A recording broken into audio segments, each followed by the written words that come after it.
చాకలి ఐలమ్మ ఉద్యమ స్ఫూర్తిని నేటి తరం ఆదర్శంగా తీసుకోవాలని నిజామాబాద్ జిల్లా సిపిఎం కార్యదర్శి రమేష్ బాబు పిలుపునిచ్చారు.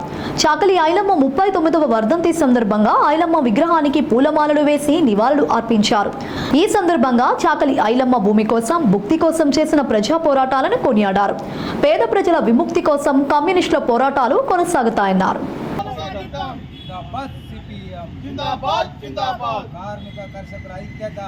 ఐలమ్మ గారి వర్ధంతి సందర్భంగా సిపిఎం పార్టీ వారికి ఘనంగా నివాళులు అర్పించడం జరిగింది.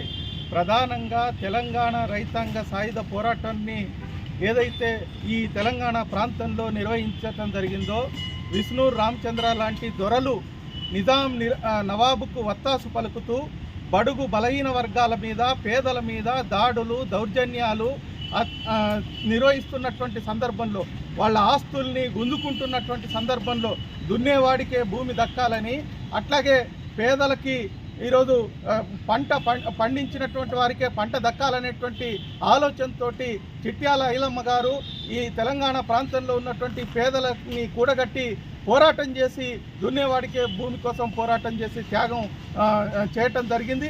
వారి ఆశయం మేరకే తెలంగాణ రైతాంగ సాయుధ పోరాటంలో 4,000 మంది పేదలు, కష్టజీవులు ప్రాణాలు కోల్పోయిన 10 లక్షల ఎకరాల భూముల్ని 4,000 గ్రామాల్లో పంపిణీ చేయటం జరిగింది.